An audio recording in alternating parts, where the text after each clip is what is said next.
Con lo cual ahí habían algunos artículos que les dejé para que leyeran.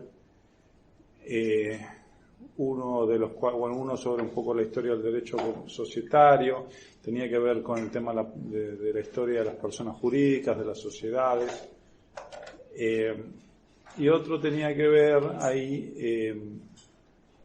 de mi autoría, donde un poco está escrito lo que hablé en la primera clase, las distintas teorías de la personalidad, cómo surgió esta idea, esta noción de la persona jurídica y por qué. Y ese artículo, que en realidad forma parte de una obra colectiva de derecho laboral, un tratado de derecho laboral que se llama la relación del trabajo, que es una obra colectiva dirigida por el doctor Héctor García, en donde todos los que escriben son laboralistas menos yo, que soy comercialista, que soy societarista. Hace muchos años atrás ya Héctor, que es un profesor titular del Derecho del Trabajo de la Universidad de Buenos Aires y muchas otras universidades más, me convocó para que escribiera justamente sobre el capítulo de inoponibilidad de la persona jurídica y responsabilidad de los administradores. Yo también esa clase la di durante mucho tiempo en su cátedra, en su comisión de Derecho Laboral, y también la doy en otras universidades de posgrado, generalmente en las materias de derecho laboral. Y hablo sobre este tema. Esto no es casualidad, porque hay dos miradas sobre el problema, sobre la problemática. Una mirada desde el punto de vista, si ustedes quieren, del derecho societario, o mayoritariamente del derecho societario, porque la mirada mía es del derecho societario, yo no hablo de derecho laboral, hablo de derecho societario, pero digamos que la gran parte del derecho societario tiene una mirada muy restrictiva sobre el instituto. En cambio, los laboralistas siempre propugnan, o gran parte de los laboralistas propugnan una aplicación más amplia. Y por otro lado, al revés, estamos los comercialistas, dentro de los cuales por supuesto está el doctor Nissen, que fue uno de los, no sé si los primeros, pero de los que más ha propiciado esta aplicación amplia, que propone justamente que el 54 sea de aplicación más amplio. Y hay una parte de laboralistas, generalmente los que están más con ideas más proempresarias, que proponen justamente una mirada más restrictiva, con lo cual tenemos de los dos lados dos miradas. Pero lo que ustedes tienen que tener en claro es que hay dos formas de abarcar el problema de la inoponibilidad de la persona jurídica que están en constante debate tanto en la doctrina como en la jurisprudencia. En ese artículo que les dejé para que lean los dos primeros puntos, en donde desarrollo el concepto de persona jurídica y las teorías de la personalidad, justamente porque eso estamos hablando, pero después los puntos que siguen justamente hablan sobre la inoponibilidad de la persona jurídica, y eso es lo que vamos a ver hoy, con lo cual para esta clase tienen que terminar de leer ese artículo y les voy a subir algunos fallos que desarrollo y que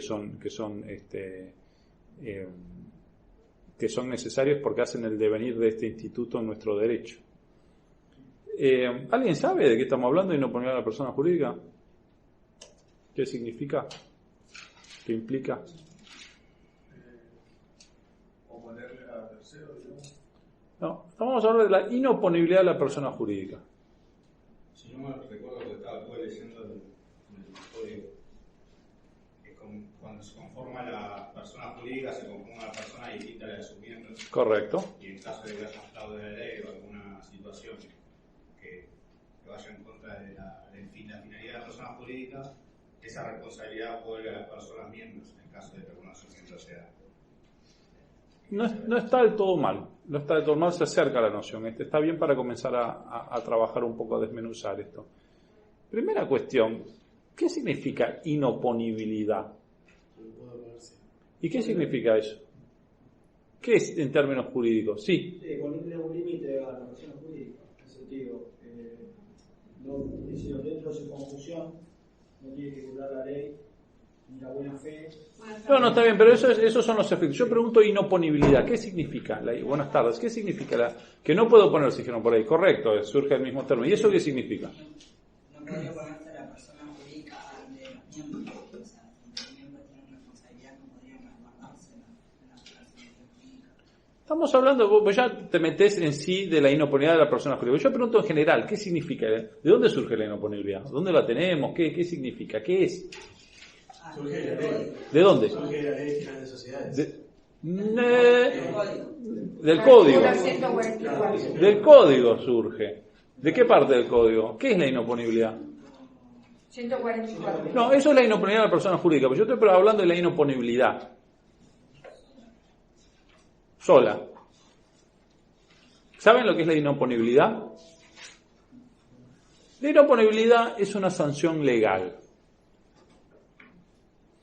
que hasta la sanción del Código Civil y Comercial del año 2015 no estaba regulada expresamente en nuestra legislación, porque Vélez, al regular las sanciones legales, solamente se ocupó de una, que ¿cuál es? ¿Vieron Teoría General del Acto Jurídico? Derecho Civil. ¿Cursaron Derecho Civil? Sí. Acto jurídico. ¿Cuál es la sanción legal del acto jurídico por excelencia? La nulidad. La nulidad. ¿Y qué significa que sea una sanción legal?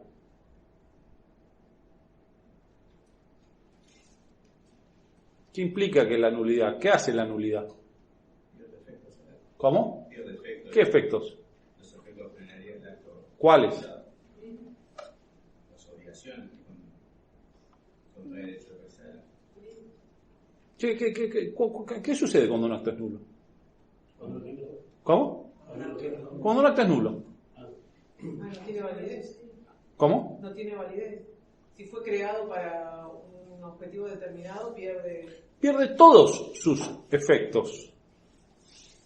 Es decir, que el acto cuando es declarado nulo, y la nulidad por eso es una sanción legal, porque la ley sanciona el acto jurídico en particular con la nulidad, y la consecuencia de esa sanción es que el acto no va a surtir ningún efecto, ni entre las partes ni respecto a terceros. Con lo cual, los efectos se retrotraen al momento de celebración del acto. Esto es, si yo celebré un contrato con, ¿cómo es tu nombre? ¿Cómo? Con Marta. Y resulta que yo era incapaz o soy incapaz para celebrar ese acto, cuando se declare la nulidad, los efectos se retrotraen. Entonces, si yo le vendí este celular y yo le entregué el celular y Marta me entregó una suma de dinero, él me tiene que devolver el celular y yo le tengo que devolver la suma de dinero, porque los efectos se retrotraen al momento de el acto. ¿Ok? Por eso es una sanción legal, la nulidad. Y eso es lo que tenía Vélez regulado en el código. El código nuevo trae una variante.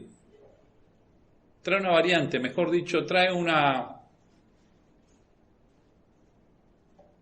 Iba a decir un mejoramiento, sí, un desarrollo más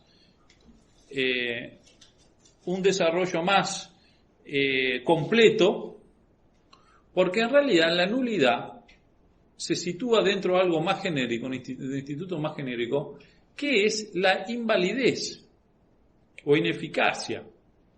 Y dentro de este capítulo de invalidez y ineficacia podemos meter un montón de sanciones legales en donde la ley de alguna manera sanciona el acto jurídico, pero con distintos efectos, porque ya tenemos la nulidad, con lo cual eso ya está regulado. Y dentro de esta clasificación de la invalidez o teoría general de la invalidez, que implica actos jurídicos que por alguna manera no van a cumplir con todos sus efectos que naturalmente debieran cumplir, nos encontramos con la inoponibilidad. Y hoy está regulado eso en el Código Civil y Comercial. Artículo 380 y pico. A ver quién tiene un código a mano. Permítame. Yo estoy muy complicado. A ver, sí puede ser. No, vamos por el 300. Ineficacia 382. Gracias. Ineficacia de los actos jurídicos. ¿No? Y ustedes ven el 382 ineficacia. Y después En el 386 habla de nulidad. Y habla todo un capítulo de nulidad, confirmación, nulidad total, parcial, bla, bla, bla, bla. Y después, en la próxima sección, que comienza con el 396, habla de inoponibilidad. Con lo cual, hoy dentro del esquema de ineficacia de los actos jurídicos, ya no solamente tenemos regulada la nulidad como sanción legal, sino tenemos una sanción legal que es la inoponibilidad, que ya existía ante el Código Civil y Comercial, no es que no existía. Ya la conocíamos los abogados, los jueces, todos los operadores jurídicos. Lo que pasa es que no tenía una regulación específica, como sí la tiene ahora, o como sí la tenía, y la tiene, la nulidad como sanción legal. ¿Y qué es la inoponibilidad? Y ahí ya nos lo dice el código. ¿Quién me lo lee? Efectos del acto inoponible frente a terceros. El acto inoponible no tiene efectos respecto a terceros, excepto en los casos previstos por la ley. ¿Cuál es la diferencia con la nulidad? ¿El acto es válido? ¿Surte efectos? ¿Cómo? Es inoponible. Un acto inoponible, un acto por el cual se declara la inoponibilidad. ¿Surte efectos? ¿Cuál es la diferencia? Es que si el juez declara la inoponibilidad que declara la nulidad. En este caso habla de que no surte efecto frente a los terceros. Frente a los terceros respecto a los cuales ha sido declarado. Con lo cual el acto jurídico surte efectos. Ahora, no va a surtir todos los efectos, sino que frente a determinados terceros, ese acto no va a surtir efectos. Eso es la inoponibilidad. Con lo cual, es una sanción legal que tiene como su consecuencia que por vicios propios del acto, en esto es igual que la nulidad, porque en la nulidad, ¿dónde está el vicio del acto? Es congénito al acto, o sea, está en el mismo momento de celebración del acto, ya está el vicio, y por eso la ley lo fulmina con la nulidad, ese acto no va a surtir efectos. En la inoponibilidad es igual, al el momento de celebración del acto, el acto nace viciado, no es sobreviniente, está en el momento de la celebración del acto. Pero la sanción es distinta, dice, el acto es válido en general, pero en particular frente a determinados terceros, respecto a los cuales se declara inoponible, no va a surtir efectos. ¿Se entiende esto? Y de ahí tenemos el instituto en la persona jurídica. Pero esto tuvo que caminar mucho en la historia de nuestro derecho. Porque primero tuvimos una norma. Primero tuvimos antecedentes jurisprudenciales. Después tuvimos una norma en el plano del derecho societario que habló sobre la inoponibilidad de la persona jurídica a partir del año 82, con la sanción de la ley 22.903. Y después pasaron muchos años hasta que esa norma de inoponibilidad de la persona jurídica societaria también se incorpora en el Código Civil y Comercial en el 144, como bien dijeron recién, y en la parte general, en la teoría general de invalidez, que es el artículo que acabamos de leer. Con lo cual, hoy está bien definido, está bien regulado el tema de la inoponibilidad de la persona, de la inoponibilidad y la inoponibilidad de la persona jurídica. Yo no sé si los dije esto en la clase pasada, discúlpenme, pero con la edad me suelo volver a veces reiterativo. Creo que sí lo dije, se los expliqué, que la diferencia entre el código metodológica entre el Código Civil y Comercial de la Nación y el Código Civil de Vélez en materia de personas jurídicas es sustancial en función a que el nuevo código tiene un capítulo que habla de forma genérica de la persona jurídica de derecho privado. ¿Les dije esto? Lo digo de vuelta, o por ahí lo dije en otras comisiones que tengo. Vélez hizo lo siguiente. Cuando Vélez reguló a las personas jurídicas y a las personas jurídicas de derecho privado, tuvo el siguiente método, la siguiente metodología. Dijo, persona es todo ente susceptible de adquirir derechos y obligaciones, definió la persona, conforme ya lo vimos.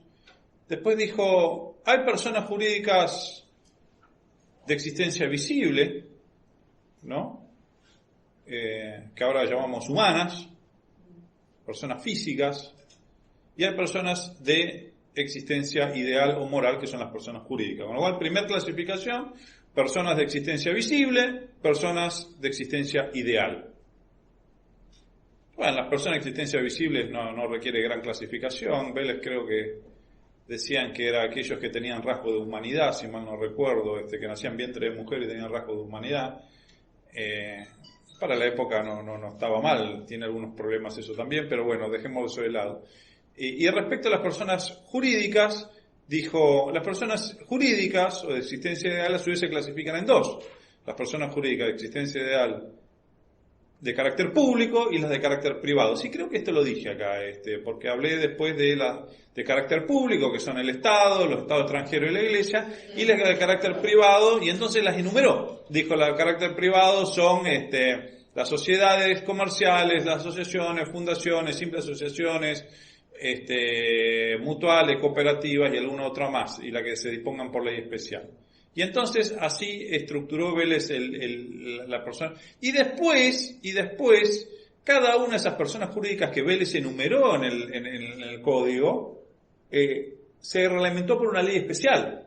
O casi todas, mejor dicho. Porque las personas jurídicas societarias tenían el Código de Comercio en su momento y después la ley de sociedades, con lo cual todas las personas jurídicas societarias estaba regulada en una ley. Lo mismo pasó con las fundaciones, lo mismo con la cooperativa, lo mismo con las mutuales. Ahora hubo algunas que quedaron colgadas del pincel, como las asociaciones civiles, las simples asociaciones, otras personas jurídicas de derecho privado que nacieron por creación de la jurisprudencia, como por ejemplo el consorcio de propiedad horizontal, que Vélez no decía que eran personas jurídicas, pero la justicia, sobre todo la justicia laboral, empezó a decir, esto es una persona jurídica. Entonces, si eso es una persona jurídica, bueno, está muy bien. ¿Por qué normas se rige? ¿Cuáles son las normas de funcionamiento, de constitución, de disolución, liquidación, etcétera, representación, administración, todo lo que ustedes quieren? ¿Cuáles son las normas que rigen? Y no había normas porque no tenía ninguna ley que las regulara, y Vélez no tenía una regla general para todas las personas jurídicas de derecho privado. Con lo cual había una laguna de derecho. ¿Y qué sucedía con esa laguna de derecho?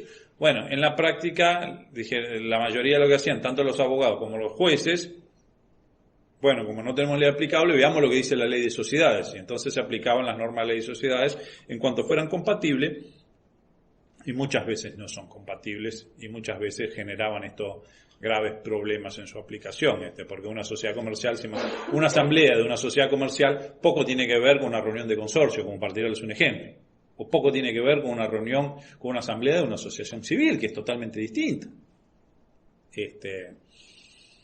Esto fue superado por el Código Civil y Comercial, que a mi juicio plantea una metodología mucho más interesante, porque mantiene ese mismo esquema, es decir, personas jurídicas humanas y no humanas, privadas y públicas, y dentro de las privadas las enumera. Siguen habiendo leyes que reglamentan cada una de ellas, pero sin perjuicio de eso, hay un capítulo entero de personas jurídicas de derecho privado. ¿Okay? Entonces, todas esas personas jurídicas de derecho, todo ese capítulo reglamenta a las personas jurídicas de derecho privado que no tienen una norma específica. Las que sí tienen se rigen primero por su ley especial y supletoriamente por el capítulo del Código Civil. Por la ley de sociedades, en primer lugar, se aplica la ley de sociedades. Si hubiera una cuestión que no la resolviesen, podemos ir al Código Civil. Eso está en el 150, que establece el orden de prelación de norma, que ya en su momento lo vamos a ver. Pero hoy tenemos un capítulo que las reglamenta a las personas jurídicas de derecho privado. Y ese capítulo de personas jurídicas de derecho privado también incorpora una regla que era propia de la ley de sociedades, que la aplicó la jurisprudencia por ahí en algunos casos para otras personas jurídicas. ¿Pero por qué la aplicaba? Pues no tenía una norma específica, que es el 144, la inoponibilidad de la persona jurídica. Que si ustedes leen el 144 y si ustedes leen el 54 tercer párrafo de la ley de sociedades, van a ver que es muy parecido. Yo diría que es casi igual. Bien.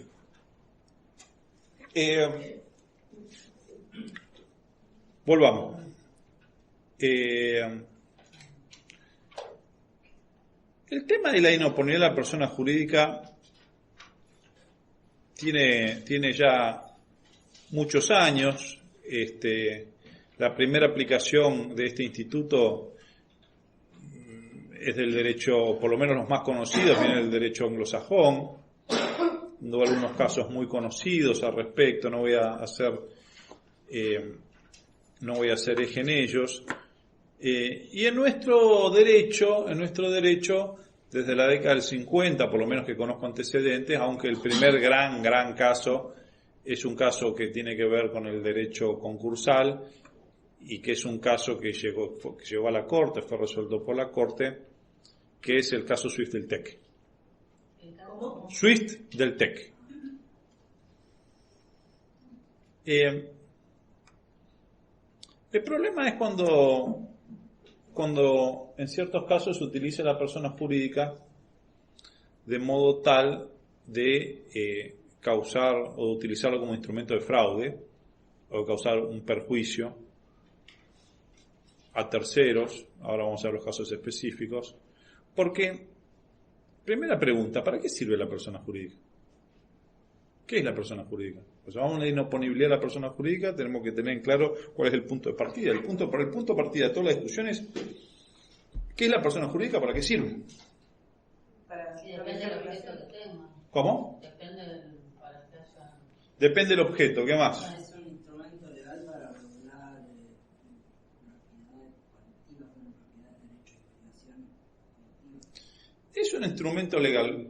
Eso es una definición que me parece interesante. Es una herramienta legal. Es una herramienta que concede el Estado, que concede el legislador para hacer algo. ¿Para hacer qué? Bueno, cada tipo de persona jurídica tiene una finalidad distinta. No es lo mismo una asociación civil que una fundación, que una sociedad comercial, que una cooperativa, que los pueblos originarios.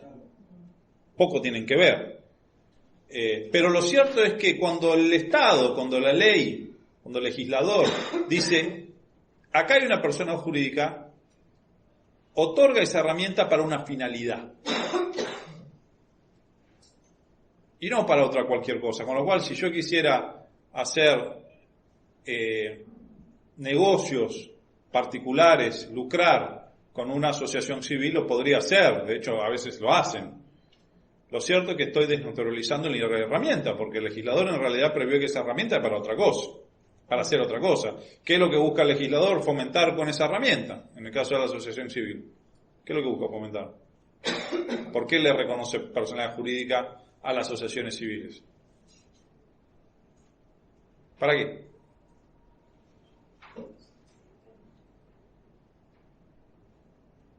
¿Qué les parece? ¿Cómo? El comercio, el desarrollo. No, ¿para qué? Esto es para una sociedad comercial. Para acciones altruistas. Efectivamente, para realizar actividades de bien común, ¿no? Acciones altruistas, efectivamente. Entonces dice, como el Estado quiere fomentar que los particulares realicen acciones altruistas, le dicen, miren, les doy esta herramienta para que hagan esa actividad, que se las va a facilitar, los va a ordenar, les va a limitar ciertas responsabilidades. En definitiva, les doy esta herramienta para inducirlos, para facilitarlos, para, de alguna manera, sí, inducir no es exactamente la palabra. ¿Cómo? Sí, facilitar. Entonces, en definitiva, es que el Estado le tiene un interés que se canalice cierta actividad y otorga herramientas. Ahora, claro, a veces esas herramientas no se utilizan para lo que el Estado las previó, se utilizan para otra cosa. Y ahí es cuando surge el problema, ¿no? Cuando yo tengo una asociación civil, en realidad no la utilizo para hacer actividad de bien público, sino justamente me hago un negocio lucrativo con eso.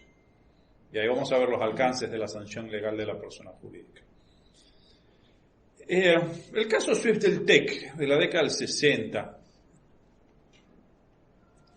Swift del TEC era una sociedad constituida acá en la Argentina,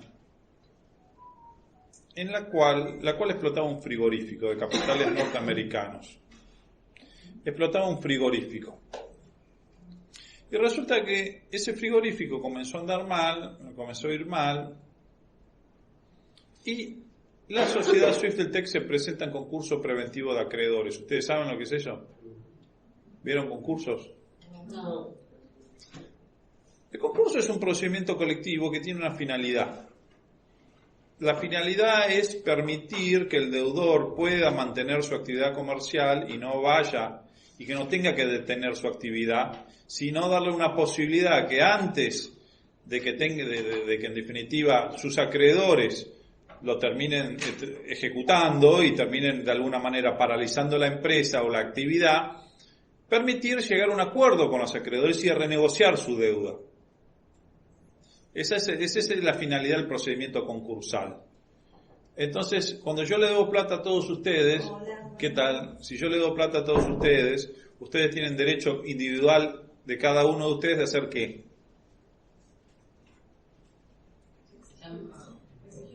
¿Cómo? ¿Cómo me van a exigir el pago? ¿Qué van a hacer? ¿Cómo? Sí, bueno, a Intimar no les pagué. ¿Ir a la justicia? ¿Hacer qué? Hacer un embargo preventivo. Y antes de hacer el embargo, ¿qué tienen que hacer? O mejor dicho, conjuntamente. Tienen que ejecutarme, tienen que ejecutar su crédito. Pedirle a un juez, señor, haga efectivo el cobro de este crédito. ¿Y cómo lo va a hacer eso un juez? ¿Qué va a venir a mandar 3 matones y me van a golpear hasta que les pague? ¿Es con un síndico? Síndico, ¿no? No, estamos hablando de la ejecución individual, no estamos hablando. Yo no les pago, le firmé un documento o no, les debo plata a cada uno de ustedes. Me prestaron plata y no les pago. ¿Qué van a hacer? Y el juez te puede embargar. Me tienen que ejecutar, efectivamente. Y una vez que me embargan, ¿qué es lo que va a embargar? Pues bien, Mis bienes. Ustedes tienen que ir contra mi patrimonio, tratando justamente de que si yo no les pago, embargar mi patrimonio y eventualmente rematarlo y con el remate de lo que saquen, cobrar sus créditos. Eso es una... ¿Es a usted o es a su empresa? No, en este caso estamos hablando como persona individual. Con lo cual acá ustedes tienen un procedimiento individual. Cada uno de ustedes puede presentarse ante un juez. El señor juez, el doctor de León me pidió plata, yo le presté, no me lo devolvió, con lo cual yo quiero que lo embarguen sus bienes y con el producido de eventualmente remate, nos devuelvan la plata que les prestamos más los intereses. El problema es si yo le debo a todos ustedes, me van a embargar todos y ahí se arma todo un problema, en primer lugar, porque si yo tengo algún tipo de actividad y estoy embargado y me empiezan a embargar las cuentas y me empiezan a embargar mis bienes, qué sé yo, es muy probable que yo no pueda continuar con esa actividad. Y entonces es un problema a ver quién va a cobrar primero de ustedes, porque los llegan primero cobran con suerte y los otros no. Entonces, la ley de procedimiento, la ley de concursos y quiebras lo que busca es justamente ordenar todo esto. Y en primer lugar, busca ordenar para encontrar una solución colectiva, de manera que yo negocie con todos ustedes y pueda llegar a un acuerdo, decirle, bueno, está bien, no le puedo pagar el 100%, sí le puedo pagar el 100%, pero bueno, denme un año de plazo, yo se los voy a devolver en 2 cuotas, en 3 cuotas, con tanto interés o no, con quita, etcétera, etcétera. Y entonces es un procedimiento colectivo que regula esta cuestión. Es una negociación entre el deudor y sus acreedores, para intentar de llegar a un acuerdo. Obviamente que en ese acuerdo no es necesario que estén el 100% de acuerdo, porque sería casi imposible eso.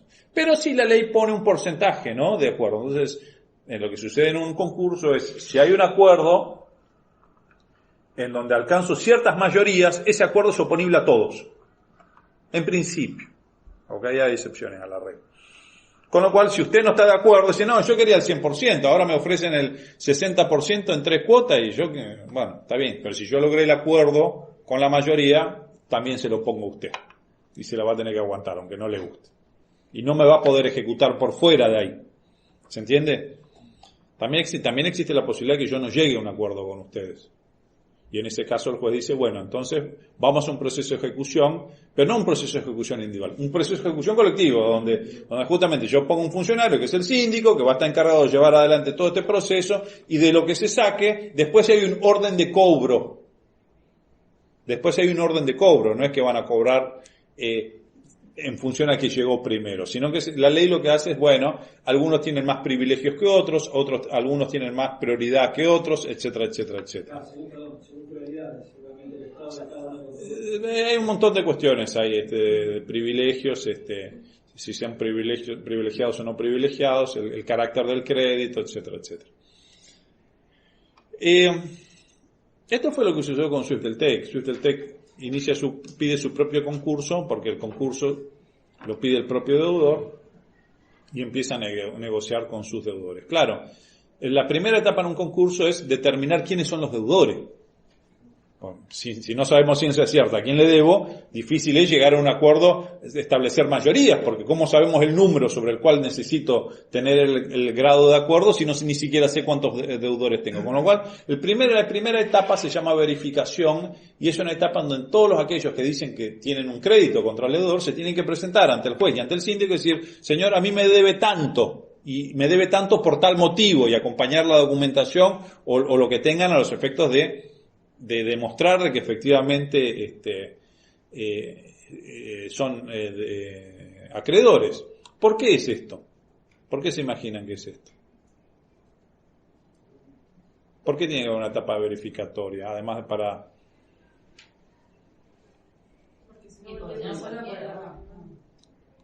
Sí, no, desde ya. Primero tenemos que saber a quién le debo para poder establecer un procedimiento. Pero ese procedimiento donde se verifican créditos, muchas veces hay que separar, porque suele ser una práctica lamentablemente habitual, ¿sí?, en que se presenten deudores o acreedores que son falsos acreedores. Entonces yo le digo a mi mujer, che, presentate, decí que yo te debo también. Y le digo a mi cuñado, che, vos también presentate. Y a mi amigo, ¿por qué haría yo esto? Y porque de esa forma se logra un acuerdo beneficioso para el deudor. Así es. Utilizando fraudulentamente. Suponete que yo le debo a todos ustedes son mis acreedores reales. Pero a la hora de votar yo les metí todas las sillas que están vacías, les metí amigos míos. Como se vota con la mayoría. Entonces a la hora de yo decir, bueno, y yo les voy a ofrecer a ustedes pagarle, ¿cuánto les debo? 100 pesos a cada uno, bueno, le voy a ofrecer pagar 40 pesos, le voy a devolver 40 pesos, pero no se lo voy a devolver todos juntos, se lo voy a devolver en 3 años, en 3 cuotas, con un interés. Entonces, a ver quién está a favor. Ustedes van a decir, no, yo no estoy. Pero de repente se van a encontrar con uno al lado que dice, sí, yo sí estoy a favor. ¿Y este quién es? ¿Cómo va a estar? Bueno, pero justamente ahí está el tema del proceso verificatorio, hay que ver que efectivamente que sean acreedores reales. Y esto fue un poco lo que pasó con Swift-Deltec. Pero Swift-Deltec, la característica que tenía es que era un frigorífico, había entre otras deudas que tenía una deuda muy importante en materia laboral, porque había despedido un montón de obreros. Entonces los obreros cuando fueron a cobrar sus indemnizaciones, dije, no, concurso. Entonces, bueno, no nos quedó otra que ir al concurso. Y cuando fueron al concurso se encontraron que habían un montón que aparecían levantando la mano y diciendo, sí, estamos a favor de lo que... ¿Y quiénes eran los que levantaban la mano? Eran sociedades. Y la característica que tenían sociedades eran todas sociedades. Ahí conocimos acá en el derecho argentino, o realmente tomamos la primera vez que nos vislumbramos el alcance de las sociedades offshore. En todas sociedades de paraísos fiscales, de las Islas Vírgenes Británicas, de Panamá, no sé si no empezó por Panamá me parece que vino un poco después, pero de lugares recóndidos, donde se decían que la sociedad le debía plata, acompañaban cierta documentación que la sociedad les debía plata, que habían puesto plata en la sociedad, pero cuando empezaron a mirar un poco, y cuando los abogados de los acreedores empezaron a mirar un poco, se dieron cuenta que todas esas sociedades eran sociedades controladas por el mismo grupo que controlaba el frigorífico, a Swift-Deltec. Con lo cual Swift-Deltec era controlada por otras sociedades que controlaban a Swift-Deltec, que en definitiva eran las mismas que controlaban a estas otras sociedades que decían que eran acreedoras. Entonces ahí el juez de primera instancia, Porta, dice, no señor, estas sociedades no son personas jurídicas, no pueden oponer su personalidad jurídica, porque tienen los mismos intereses. La están utilizando para hacer algo que no puede hacer la deudora. La deudora no puede votar a favor de su propio concordato. Lo están utilizando como una herramienta para hacer algo ilícito. Entonces le declaró la inoponibilidad a la persona jurídica. Dice, esa persona, yo no me voy a meter si son personas jurídicas. Ahora, en esta relación no pueden aparecer como personas jurídicas distintas al deudor, porque son el deudor con otro ropaje. Y eso fue lo que ratificó la Corte. No solamente hizo eso, sino que le extendió la quiebra a todo el grupo.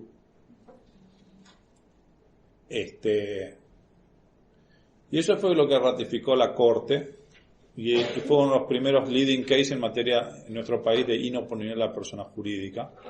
El fallo está. está subido en el portal, es un fallo muy interesante, con lo cual es lo primero que tienen que leer para estudiar este tema.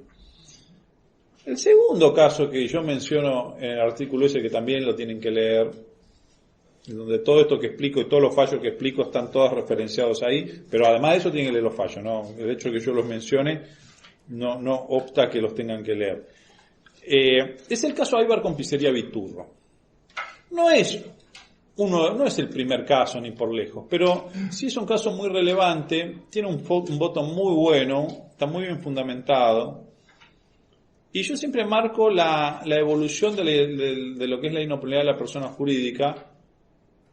Paréntesis, van a encontrar esta teoría con distintos nombres, que son yo diría que son iguales a estos efectos, ¿no? Algunos ven algunas diferencias, algunos lo llaman también del corrimiento del velo societario, otros hablan de la penetración de la persona jurídica, por más que suene jocoso, otros hablan del disregard of legal entity, si ustedes van a la doctrina extranjera. Lo cierto es que más o menos hablamos de lo mismo, o casi de lo mismo. A los efectos de esa clase hablamos de lo mismo. Es una cuestión terminal. Nuestra ley, lo cierto es que habla de inoponer a la persona jurídica. Así lo regulamos nosotros. Pero nuestra ley, ni en ninguna ley del mundo, regulaba este tema. La inoponer a la persona jurídica no estaba regulada legal en la ley, legalmente, sino que cuando lo resuelve la Corte y cuando lo resuelve la Cámara y el juez de primera instancia, durante muchos años en la doctrina comparada, en la jurisprudencia comparada, no había una norma que decía lo que dice hoy el 54 o el 144. Con lo cual, la solución judicial al uso abusivo de la persona jurídica vino de otro lado. Porque no había una norma que expresamente dijera, en estos casos es inoponible la persona jurídica. Y eso fue lo que pasó, y eso está muy bien explicado en el caso Aybar con Pizzería Viturro, que fue más o menos así.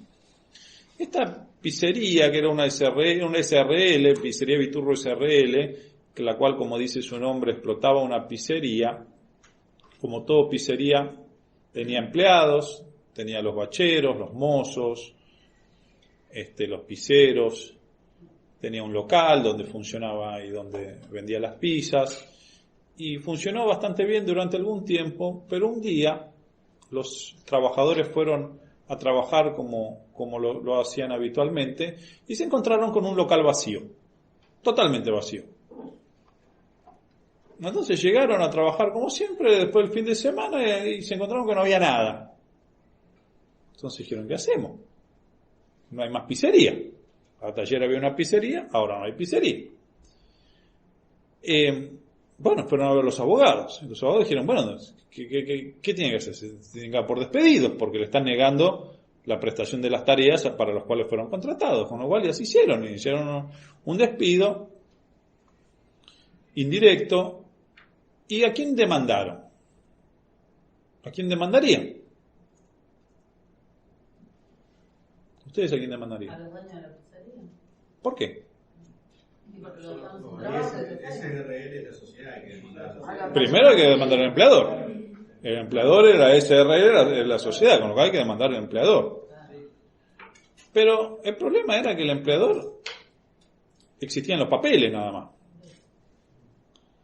Entonces los abogados con buen criterio, los laboralistas con buen criterio, dijeron, bueno, vamos a demandar al empleador, pero también a los socios, porque acá la pizzería desapareció.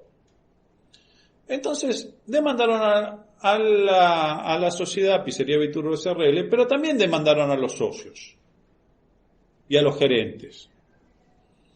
Bueno, los socios se presentan y contestan demanda diciendo lo siguiente. Yo, señor, no, señor. ¿Yo qué tengo que ver? Decía el socio yo no era el empleador. Buenas tardes.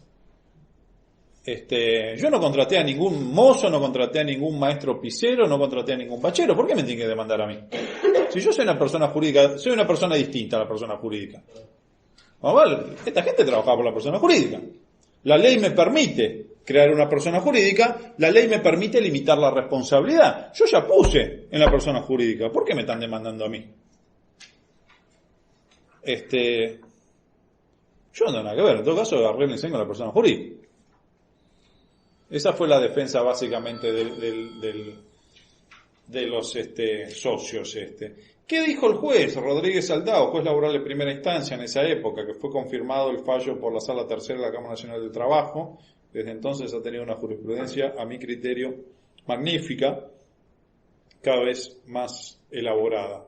Yo diría que a veces entienden las cosas mejor que algunos propios comercialistas. Ha tenido fallos muy buenos. ¿Qué dijo Rodríguez Aldao? Miren, acá evidentemente durante algún tiempo existe efectivamente una persona jurídica, estos empleados trabajaron para la persona jurídica, pero no debemos perder de vista que la persona jurídica en definitiva es una herramienta. No lo dice así, pero y durante algún tiempo efectivamente esto funcionó y alguien se llevaba las ganancias. No es que la persona jurídica con las ganancias iba de vacaciones a Punta del Este o cambiaba el auto. Acá había alguien que disfrutaba, que hizo uso y que se benefició de toda esta estructura, de toda esta herramienta. Entonces, ahora en las malas me dicen que de repente el malo de la película es un papel con un sello, que además no tiene ningún patrimonio. Acá me parece que hay un ejercicio abusivo del derecho, hay un quiebra al principio de la buena fe, porque la propia ley de sociedades que permite, como bien decían los socios, mire, a mí la ley me permite crear un patrimonio de afectación con personalidad jurídica y me permite limitar la responsabilidad. ¿Por qué me hacen responsable a mí ahora? Yo me amparo en la ley de sociedades. Claro, pero la ley de sociedades también le dice que si usted quiere hacer, entre comillas, desaparecer una persona jurídica, tiene que ser un procedimiento, no es que simplemente levanta todo y se va.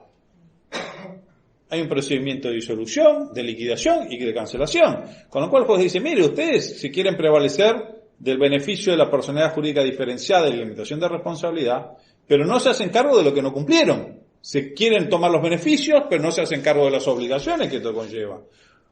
Porque justamente mantener la personalidad jurídica diferenciada y beneficiarse del principio de limitación de responsabilidad tiene una consecuencia que yo tengo que utilizar la persona jurídica societaria conforme a lo prevé la ley, tanto en su vida como en su disolución y extinción. Y si lo utilizo solamente para las buenas y no para las malas, entonces estoy haciendo un ejercicio abusivo del derecho, entonces estoy violando la buena fe.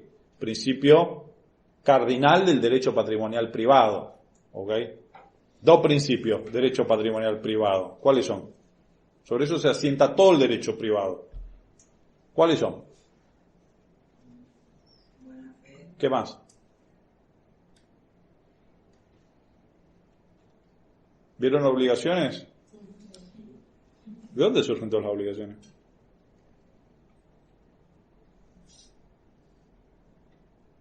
Dos principios, buena fe y no dañar. Sobre eso se construye todo el derecho patrimonial privado. Todo surge de ahí. Entonces el juez le dice, mire, usted no me puede decir que esté usted utilizando esta herramienta con forma de buena fe si usted dañó, produjo un daño. Y no utilizó la herramienta de buena fe. Pero si hubiese utilizado la herramienta de buena fe y podría haber utilizado eventualmente la limitación de responsabilidad si cumplió de buena fe con todo, no con lo que le conviene y con lo que no le conviene. Esto es en esencia Aybar con Pizzería Viturro, con lo cual construye la inoponibilidad de la persona jurídica a partir de los principios generales del derecho. Porque no había una norma que dijera nada al respecto. Bien. Hay muchos otros casos en la jurisprudencia antes de la reforma del 82. La ley de sociedades no decía nada, la ley de sociedades del año 72 no decía nada al respecto. Decía lo que dice actualmente el artículo 2. ¿Alguien tiene ahí la ley de sociedades? Sí, doctor. ¿Qué dice el artículo 2?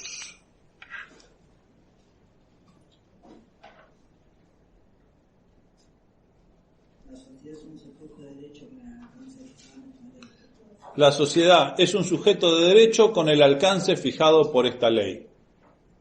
¿Qué significa esto?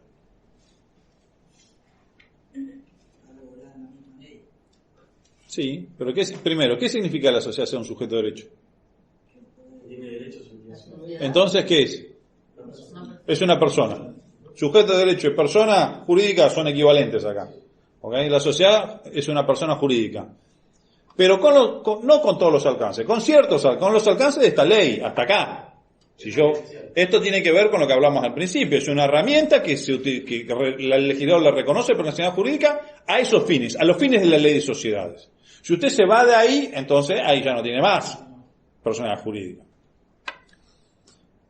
Eso es lo que decía la ley al momento de que antes del 82, con lo cual no había otra norma, con lo cual, entre otras cosas, los jueces decían, bueno, hay personalidad con alcance de esta ley. El alcance de la ley presupone que justamente utilizar esta herramienta conforme al principio de buena fe y no de forma abusiva, ni en ejercicio abusivo del derecho. Entonces, hay una limitación, no es absoluta la personalidad jurídica. ¿Ok?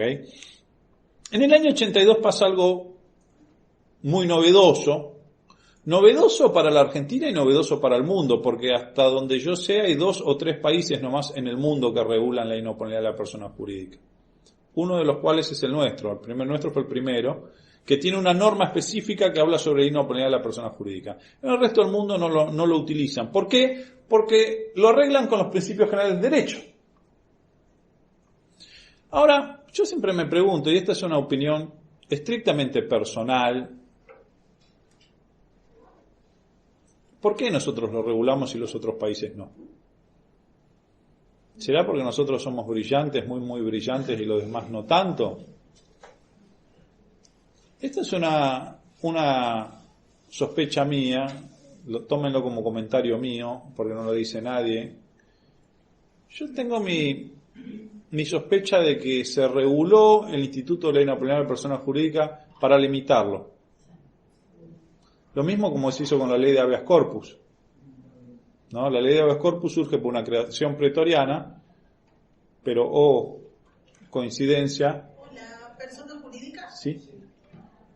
En el año fue durante un gobierno del gobierno Onganía, creo que se sanciona la ley de habeas corpus. Y yo tengo mis serias dudas que Onganía quisiera ampliar los derechos y las garantías constitucionales. Tengo más bien mis sospechas de que lo que se buscó es limitar el instituto para que no se pudiera utilizar más allá de lo que quisieran que se utilizara. Es decir, restringir el instituto, canalizarlo, solamente en estos casos. Ustedes saben que el habeas corpus, el amparo, yo hablaba de habeas corpus, hablaba de amparo, la ley de amparo estaba diciendo, perdón, no de habeas corpus. No, la ley de amparo, perdón, la 16, la ley de amparo, es de la época de Onganía, si mal no recuerdo. Yo creo que con el Instituto de la Inoponibilidad de la Persona Jurídica pasó lo mismo. Ciertamente lo que se buscó es limitar el instituto y restringir su aplicación, porque lo cierto es que los tribunales lo estaban aplicando de forma pretoriana. Entonces era bastante amplio, porque no habían reglas claras sobre cuándo se aplicaba. Entiendo que al enumerar taxativamente qué casos se puede usar, es la interpretación que es totalmente... Lo querían encorsetar, la idea fue encorsetarlo, porque si no, yo no encuentro ninguna otra explicación de por qué en los otros países no está legislado, por qué solamente nosotros, y después Uruguay siguió nuestros pasos y casi dio una ley exactamente igual años después. Con lo cual digo, o somos muy muy inteligentes en materia de persona jurídica y descubrimos algo nuevo, o efectivamente hay otra cuestión detrás. Lo cierto es que en la primera gran reforma de la ley de sociedades del año 82, con la 22.903, se incorpora un párrafo al artículo 54 de la ley, que es el tercer párrafo del 54. Y ahí se prevé justamente el instituto de la inoponibilidad de la persona jurídica, y se lo reglamenta y se dice cómo y cuándo se aplica y cuáles son sus efectos. Párrafo a mi juicio que está muy mal redactado, no sé si muy mal redactado, está mal redactado, tiene ciertas cuestiones que generan cierta o bastante confusión, que ya lo vamos a ver,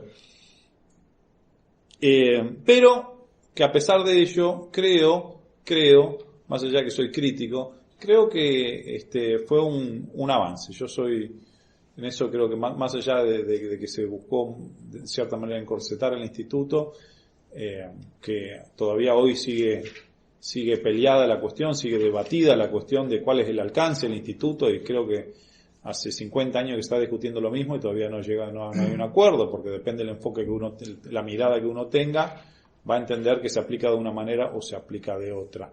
Con lo cual lo que se buscó originariamente creo que no se logró. ¿Cuál es?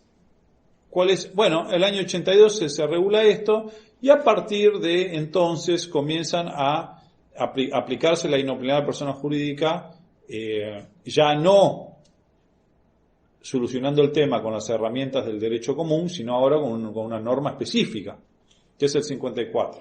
¿Quién me lee el tercer párrafo del 54? Sí. Inoportunidad de la personalidad jurídica. La actuación de la sociedad que encubra la consecución de fines extrasocietarios constituya un mero recurso para violar la ley, el orden público o la buena fe, o para afectar derechos de terceros, se imputará directamente a los socios o a los controlantes que la hicieron posible, quienes responderán solidaria e ilimitadamente por los perjuicios causados. Bien. Esta es una norma típicamente kelseniana, en el sentido que tiene un antecedente y un consecuente. Si A, entonces B, dice la norma. Perdón, el fallo sería el turno de qué año es.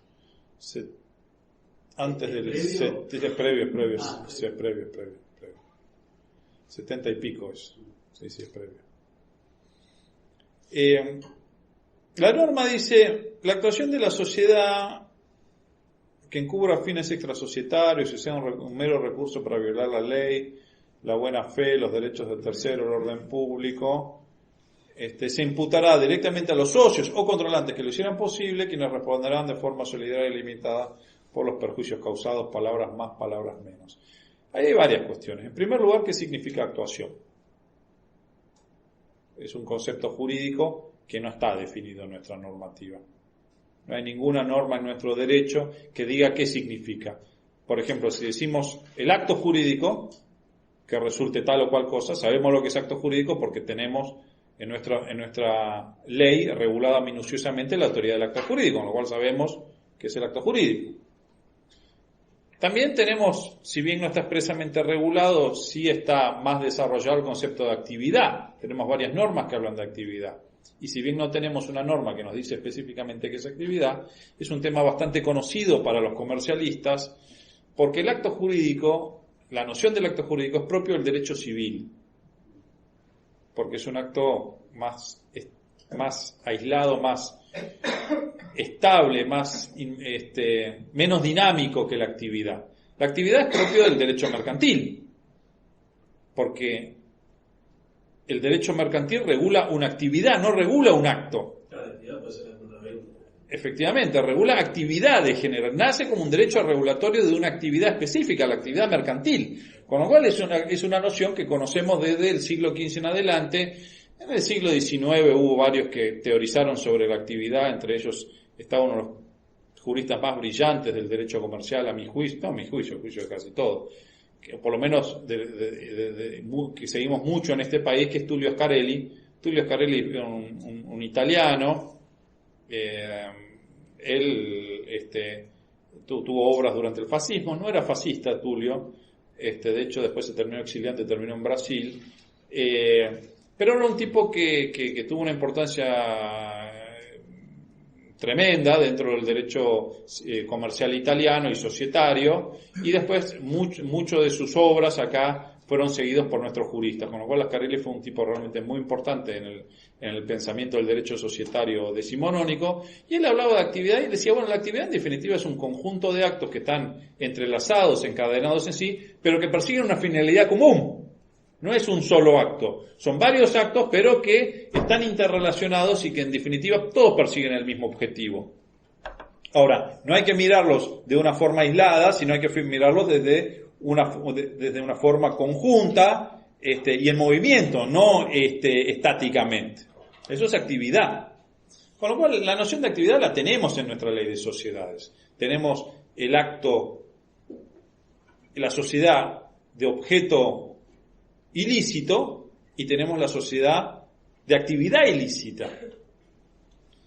Voy a hablar 5 minutos sobre este tema para que ustedes vean cómo funcionó esto. Claro, el derecho comercial se construyó y se construye básicamente con la teoría general del derecho civil. No hay una teoría general del acto, de la actividad comercial. Sí hay una teoría general del acto jurídico, con lo cual lo mismo con la responsabilidad. Hay una teoría general de la responsabilidad que es del derecho civil. No hay una teoría general de responsabilidad del derecho comercial. El derecho comercial se nutre constantemente de las figuras del derecho civil. Entonces, cuando ya los franceses por el siglo XVIII comienzan a regular el derecho societario, claro, dicen, bueno, la sociedad es un contrato, en consecuencia, si el objeto del contrato es ilícito, el acto es ilícito, o sea, un acto de objeto ilícito no puede, es nulo. Entonces, claro, pero el problema era, dijeron, bueno, entonces tenemos si la sociedad tiene objeto ilícito es nulo. Bueno, buenísimo, dijeron todos, porque el acto jurídico no puede ser ilícito. El problema es que, ¿quién va a constituir una sociedad con objeto ilícito? ¿Alguien lo diría? ¿Por qué? Si ustedes realizarían, quisieran hacer algo ilícito a través de una sociedad, ¿lo pondrían en el objeto social? Y no. Y no, tiene que ser tonto. Nadie que quiere introducir una herramienta de forma ilícita lo va a poner por escrito y menos lo va a presentar al registro al propio Estado para que se lo inscriba. Es una cosa de loco. Pero claro, ¿de dónde viene esa cuestión? De las nociones del derecho civil, porque toman la noción de acto jurídico y del acto ilícito. Entonces lo trasladaron al contrato societario y dijeron sociedad con objeto ilícito. Después los franceses se dieron cuenta que eso no servía para nada. Se dieron cuenta y dijeron, no, el problema no está en el acto jurídico, el problema está en la actividad. Porque la sociedad va a ser de objeto lícito, pero van a decir que van a fabricar autopartes y lo que van a hacer en realidad es contrabandearlas. Entonces, no va a estar la ilicitud en el objeto, va a estar la ilicitud en la actividad, en lo que efectivamente hagan con esa persona jurídica. Y ahí tenemos las nociones, y ahí comienza a desarrollarse la noción de actividad en el derecho societario. Y es lo que tenemos en nuestra ley. Yo hace, 22 años que enseño derecho societario, 15 que me dedico exclusivamente al derecho societario. Hace poco, el año pasado vi por primera vez en mi vida, que de hecho se lo compartí con un montón de profesores amigos para que lo den como ejemplo, que me lo agradecieron, una sociedad con objeto ilícito. Nunca la había visto en mi vida. Siendo director de IGJ me tocó una. ¿Y saben de qué fue? Una sociedad que tenía por objeto la producción y comercialización de productos derivados del cannabis y del cannabis. En ese momento, cuando me la presentan, todavía no estaba vigente la actual ley.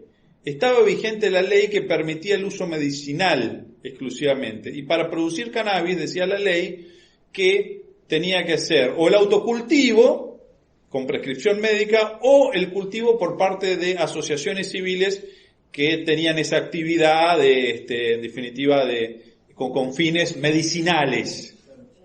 Entonces se presenta una sociedad comercial y me dice, señor IGJ, señor director, yo quiero dedicarme al cannabis.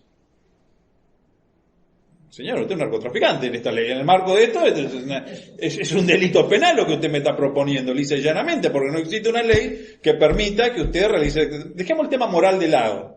Podemos estar a favor o en contra, yo no tengo absolutamente nada contra la actividad, me parece que es una actividad que hoy está regulada, me parece bárbaro. Pero dentro del contexto legal estaban proponiendo algo que la ley lo tenía no solamente prohibido, lo tenía penado.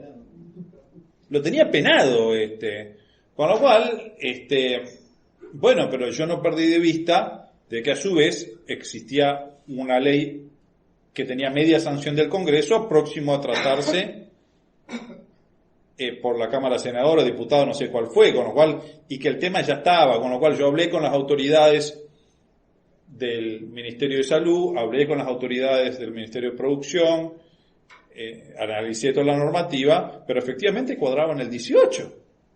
Entonces le dije, miren, por ahora esto encuadra en el 18, sin perjuicio de que cuando salga la ley no lo sea, pero hoy lo encuadra en el 18 y así fue.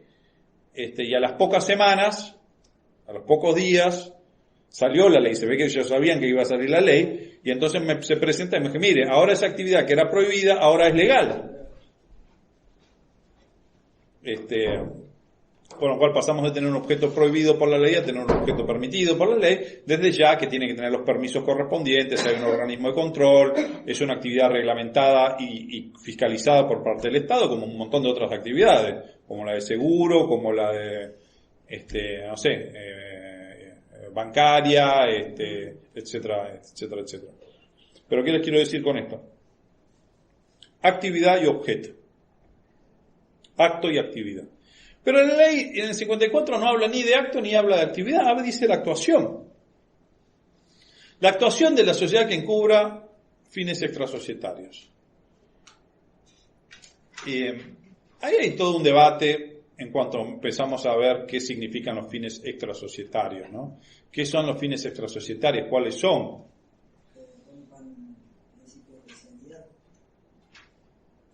El principio de especialidad tiene que ver con el objeto. Si yo no cumplo el objeto, en principio no es un fin extrasocietario, porque es un fin societario, no cumplo con el objeto, pero sí con la ley de sociedades. Entonces, pero después hace una serie de enumeración, no me voy a meter mucho con los fines extrasocietarios, hace una enumeración, dice, sea un recurso, mero recurso para violar la ley, la buena fe, el orden público, frustrar derechos de terceros. Bueno. Y dice, si sucede eso, entonces esos actos, esa actuación, que no sabemos muy bien qué es, no se le imputará a la sociedad, sino se le van a imputar directamente a los socios o controlantes que lo hicieran posible. Y esto es un error muy frecuente de muchos abogados y de algunos jueces, de pensar de que si sucede entonces la consecuencia es que todos los socios y controlantes van a ser responsables. Y esto no es así. ¿Por qué? ¿Y qué significa que lo hicieron posible? En términos jurídicos. ¿Cómo? Con dolo o con culpa. Me está hablando de un factor de atribución. No hay responsabilidad objetiva acá. No es que todos los socios automáticamente por la sociedad actuó mal son todos responsables. Son responsables los que actuaron con culpa o con dolo. Y les pongo un ejemplo de esto. Ustedes me dirán, ¿y cuándo hay culpa y cuándo hay dolo? No hace falta que hayan actuado con dolo, pero sí con culpa. Y eso lo tengo que demostrar al momento de imputar responsabilidad. Porque lo he visto mucho en demandas laborales, demandan a todos los socios y por el 50% son todos responsables. No, señor, usted tiene que demostrar que ellos lo hicieron posible. Les pongo un ejemplo. Este mes me sobró algo de dinero porque pude ahorrar y me compré acciones de YPF, 3 acciones de YPF. Y resulta que dentro de un año, dentro de 6 meses, un tercero le reclama a YPF porque tenía empleados en negro. Con lo cual el empleado demanda a YPF y también demanda a todos sus accionistas, entre los cuales me encuentro yo que tengo 3 acciones sobre 20 millones. Entonces, van a decir, doctor de León, usted por el 54 es responsable. ¿Y qué es lo que yo tengo que decir? ¿Cuál sería mi defensa? ¿Soy responsable? ¿Por qué no soy responsable?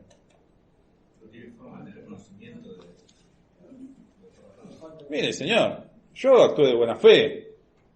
Yo no tengo nada que ver. ¿Yo cómo voy a saber que una subcontratista de una del sur, yo no formo parte del directorio? No influyo en las decisiones de la sociedad, no es mi poder influir en tomar una decisión con 3 acciones o con 10 o con 20. ¿Qué poder de toma de decisiones concreto tengo yo sobre, ya sea sobre el gobierno o sobre la administración de la sociedad? Yo no. Si hubo empleado en negro, yo en primer lugar no tuve nada que ver. En segundo lugar, no tenía forma de saberlo. Ni tenía la obligación de saberlo. No es que yo puedo. Ahora, si yo tengo el 51% del paquete accionario, traslademos este caso que me pongo una cervecería con mi socio, con un amigo. Entonces alquilamos un localcito y ponemos una hamburguesería y cervecería. Y los dos laburamos, estamos ahí o vamos cada tanto a ver. Claro, si hay un empleado en negro ahí. Es decir, no, yo no sabía. Señor, ¿cómo usted no sabía? No sabía, porque iba acá. Bueno, debió saber, señor, porque eran 2, no había. ¿Qué usted, cómo pensaba que hacían las hamburguesas? Usted no tenía ningún empleado contratado, no trabajaba usted, no trabajaba su socio. Si usted no sabía, ¿por qué no quiso enterarse? Entonces, hay una cuestión casuística, una cuestión bastante casuística. Pero cuando la ley nos dice que se imputará esa relación, esa actuación, a los socios o controlantes que lo hicieran posible, no está diciendo esto. Ojo. Tiene que demostrarse que efectivamente esa conducta le sea reprochable. en términos de dolo o culpa. Y eso es algo que el día de mañana ustedes tienen que invocar y acreditar, ¿ok? Si es que piden que se les tienda, se aplique la inoponibilidad en el caso concreto. Y eso muchas veces algunos abogados se olvidan de eso. Pero ahí imagino también que entra en juego la carga dinámica de la prueba, ¿no? Porque si yo demando a una empresa en juicio laboral, Sí. la documentación, por ejemplo, está en poder. Sí, obviamente, bueno, uno tiene que ver la documentación, pero desde ya que la carga dinámica de las pruebas es importante y hay cosas que ustedes no van a tener. Pero le pongo el ejemplo. En el caso de que sea una sociedad cerrada, 2 socios con el 50%, y te la hago muy grosera, y no tenía la sociedad no tenía ningún empleado registrado, no hay mucha carga dinámica necesaria. Yo te demuestro, le pido a Lancet que me diga cuánto empleado tenía, demuestro que los dos eran socios y señores, que ustedes no sabemos, tenían un empleado a medio tiempo. O tenían 5 empleados, pero señor, usted, tengo un testigo que usted iba una vez por semana y se paraba atrás de la caja, usted no sabía. Con lo cual, en muchos casos, por lo menos en los casos de sociedades cerradas, te diría que ni siquiera es necesario, porque la prueba no va a estar en la documentación. No va a ser prueba de que en los libros digan, y la gerencia decide por unanimidad tomar 5 empleados en negro. Usted no va a encontrar esa acta, por más que la busque, por esa acta no existe. Con lo cual va a ser otro tipo de prueba generalmente el que usted va a tener que producir. Y el que se va a tener que defender es que decir, bueno, mire, yo no tenía forma de saberlo. Yo no. Después, el término controlante, cuando el 54 habla de controlante, el término controlante generalmente tiene una definición propia en el 33 de la Ley de Sociedades, pero el controlante es, dicho en criollo, quien tiene la potestad de hecho o de derecho, ya sea de derecho cuando tiene las participaciones y los votos necesarios, y de hecho cuando no lo tiene, pero de hecho lo ejerce, para formar la voluntad social, para prevalecer en las asambleas. En definitiva, quien toma las decisiones. El que toma las decisiones, o que tiene el poder de tomar las decisiones, es el controlante. Ahora surgió un nuevo concepto que es el beneficiario final, que es un poco más complejo todavía, que surge de toda la normativa antilavado. Esto es un concepto novedoso, hace 10 años que venimos hablando de beneficiario final. Hay una ley con media sanción en el Congreso sobre un registro de beneficiarios finales. ¿Qué es el beneficiario final? Volvemos a lo mismo. El que en definitiva utiliza a esa estructura jurídica. Es el último, en definitiva, el verdadero, ¿no? El auténtico, que la persona humana, porque siempre hablamos de personas humanas, el controlante no necesariamente, puede ser una persona jurídica. Pero en definitiva, si las personas jurídicas son herramientas, hay personas humanas que utilizan esas herramientas. ¿Ok? Más allá de todo el ropaje jurídico y todo el andamiaje jurídico. Eso es el beneficiario final. Pero dejemos el beneficiario final. La ley habla de controlante, el controlante que lo hiciera posible. El término controlante significa aquel que de hecho o derecho forma la voluntad social, o tiene la posibilidad o la potestad de formar la voluntad social, esto es decir, prevalecer en las asambleas. Sería por lo general cuando se deja ver, ¿no? Es el CEO. No, el CEO es el administrador, Es el administrador, es el director. El controlante es un concepto bastante más amplio. ¿El beneficiario final o puede ser el mismo? ¿Cómo? El controlante es siempre beneficiario final. ¿No puede ser un abogado en representación de un beneficiario final? No, porque el abogado depende. De hecho, que sea abogado, cirujano Y bueno, pero le pueden dar un poder para hablar en las asambleas. No, pero él no toma las decisiones reales. El abogado que actúa por otro. Claro. Si a mí me dan un poder para ir a votar a una asamblea, yo no soy el dueño del negocio. Yo voy a hablar por el dueño del negocio. O tomar decisiones, pero a mí me instruyen. El controlante es en definitiva el que tiene la titularidad de las participaciones sociales o por otros medios controla. Que esto es muy común. Por ejemplo, le pongo el ejemplo de la cervecería. Entonces lo voy a poner con mi socio, pero como yo tengo mi auto y tengo mi casa y bueno, y no quiero exponerme, entonces en vez de ponerme a mí, lo pongo a mi hijo de 18 años que no tiene nada, es insolvente, como socio en el contrato. Pero el que en definitiva va y da las órdenes soy yo, ¿no? El que toma todas las decisiones soy yo. Yo no aparezco en los papeles. Hoy eso estaría prohibido porque es una suerte de socio oculto, pero dejemos eso de lado. Pero yo ejerzo control. Yo tomo las decisiones. En ese caso, efectivamente, ejerzo control. Y en ese caso no necesito ser socio. Porque la ley dice, se imputará al socio o controlante que lo hicieran posible. Con lo cual, si uno dice que efectivamente, generalmente el socio y el controlante es socio, en la inmensa mayoría de los casos.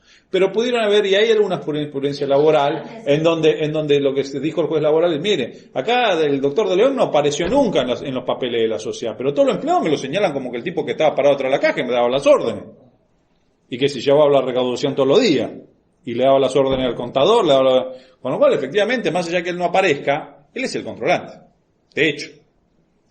El controlante siempre es el beneficiario final. ¿Cómo? El controlante siempre es el beneficiario final. Uno de ellos, sí. Sí. Uno de ellos. Sí, o uno puede haber más de un beneficiario final. Y controlantes también. Sí, generalmente no. Generalmente el controlante es el que tiene la mayoría del capital, pero podría haber control conjunto. Podría, no me quiero meter con eso.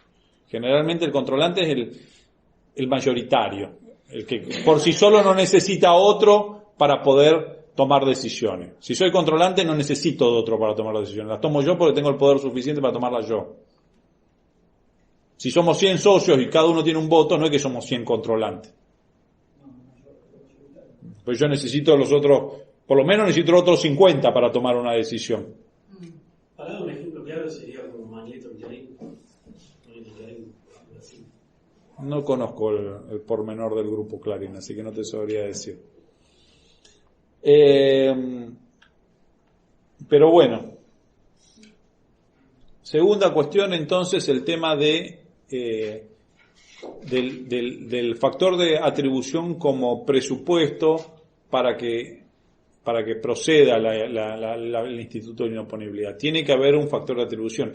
Tiene que haber alguna causa por el cual se le pueda reprochar la conducta al socio que queremos extenderle la inoponibilidad, ¿no?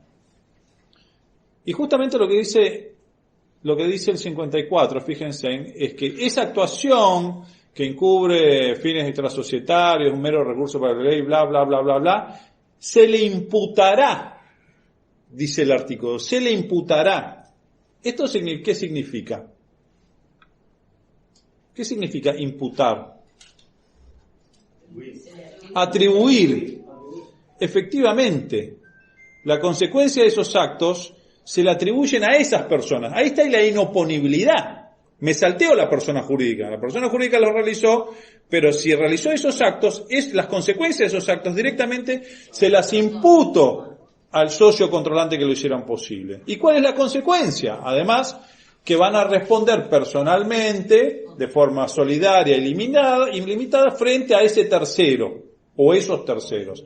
¿Esto significa que la sociedad deje de existir? No. Para todo lo demás, la sociedad sigue un acto jurídico lícito y válido. Ahora, esas consecuencias de esos actos no se le van a imputar a la sociedad, sino a los socios que lo hicieran posible. ¿Se entendió esto? Ahí está el tema de la inoponibilidad. Esa es la sanción. Porque fíjense que es bien distinto a la nulidad. Porque la nulidad de la sociedad está prevista en el artículo 19 de la ley de sociedades. ¿Quién me lee el 19?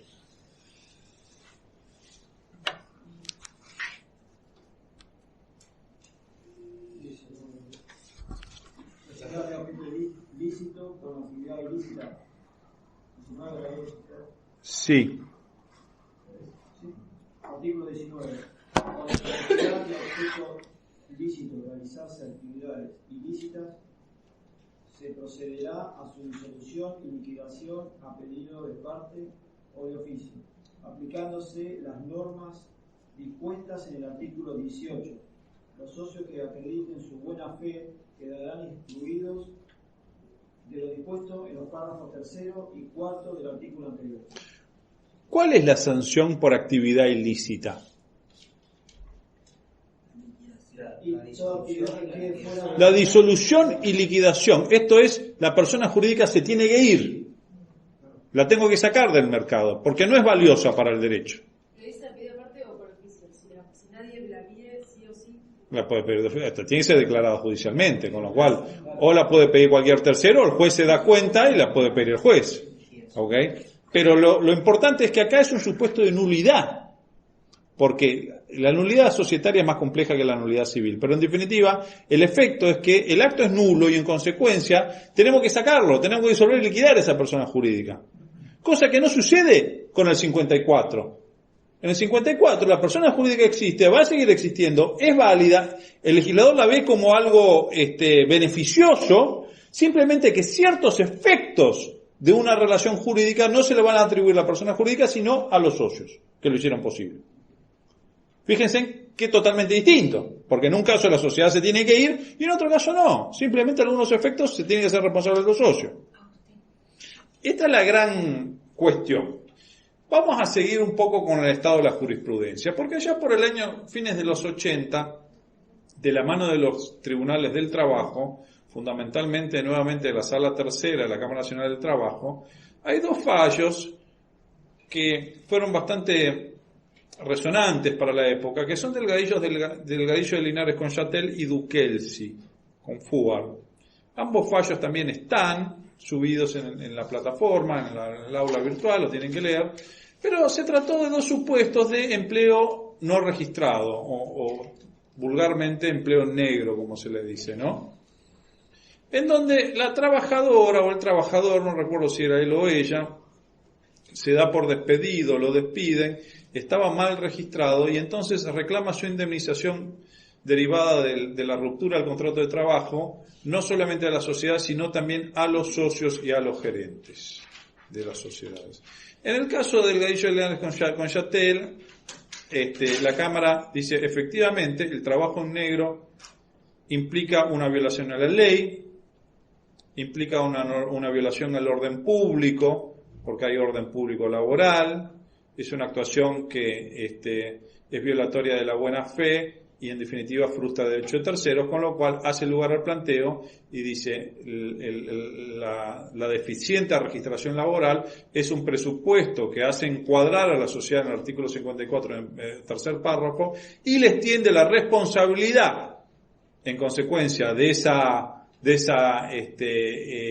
desvinculación laboral a los socios.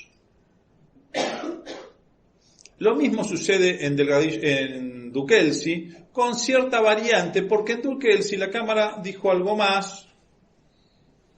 La Cámara dijo, no solamente acá se trata de un supuesto de violación a la ley, a las leyes laborales, al orden público laboral, es una frustración de los derechos y la buena fe, sino que acá hay otra cuestión más, que es la buena fe mirada no solamente desde la óptica de la relación empleado-empleador, la sociedad que actúa en el tráfico mercantil con empleados en negro no solamente está actuando de mala fe respecto a sus empleados, sino también está actuando de mala fe respecto a los demás empleadores, porque si yo tengo una pizzería y tengo mis empleados en negro, yo compito con la pizzería de la otra esquina que tiene sus empleados en blanco, yo estoy compitiendo de forma desleal, porque tengo menores costos, con lo cual puedo vender la pizza más barata. Entonces estoy actuando de forma de mala fe no solamente en la relación interna, sino también en la relación interna con el resto del mercado, con lo cual también te tengo que sancionar por eso, dice la Cámara. A partir de entonces, de los fines de los 80, principios de los 90, comenzó una serie comenzó a hacerse uso, en casos de deficiente registración, mucho uso del 54, a veces mal, no siempre bien, por diversos motivos, pero lo cierto es que la jurisprudencia estaba bastante reñida. Generalmente la mayoría de las salas de la Cámara Nacional de Apelación Laboral hacían aplicación del 54 por deficiente registración laboral. Habían algunas salas que no, 2 o 3 salas de las 10 no lo aplicaban. La mayoría es que sí. La jurisprudencia de la Cámara Comercial era totalmente refractaria, decía que esto no tenía nada que ver con la correcta aplicación del 54, porque el 54 está para otra cosa, ya le voy a decir cuál es la otra postura. Y la cuestión llega a la Corte en el año 2001-2002 con el caso Palomeque. En el caso Palomeque nuevamente nos encontramos ante la misma situación. El fallo Palomeque, y lo digo sin temor a que quede grabado para mí es un fallo horrible. No solamente porque no estoy de acuerdo con el contenido con la solución jurídica adoptada, sino porque es un fallo que está mal fundado en derecho. Errores gravísimos cometen derecho, lo cual me sorprende que la Corte haya resuelto tan mal en derecho. Podría haber resuelto lo mismo, pero bien. Y lo resuelve horrible, con argumentos que son totalmente falsos. ¿Qué dijo la Corte? Misma situación, despido indirecto, si mal no recuerdo, el trabajador o la trabajadora demanda a los socios y a los directores, que eran los mismos, porque lo que suele suceder en las sociedades cerradas, en la inmensa mayoría de casi todos los casos de las sociedades cerradas son las sociedades chicas, en donde hay 3, 4, 2 socios, que generalmente los socios son los mismos administradores, no es que contratan generalmente en las corporaciones grandes, en las sociedades abiertas, los administradores son administradores profesionales, el CEO, que generalmente no son los accionistas. O puede tener una acción o 10, pero generalmente los accionistas están atomizados y son otros, entonces hay una división entre quiénes son los dueños, los propietarios y quienes administran, ¿no? Quién tiene la dirección y quién tiene el gobierno.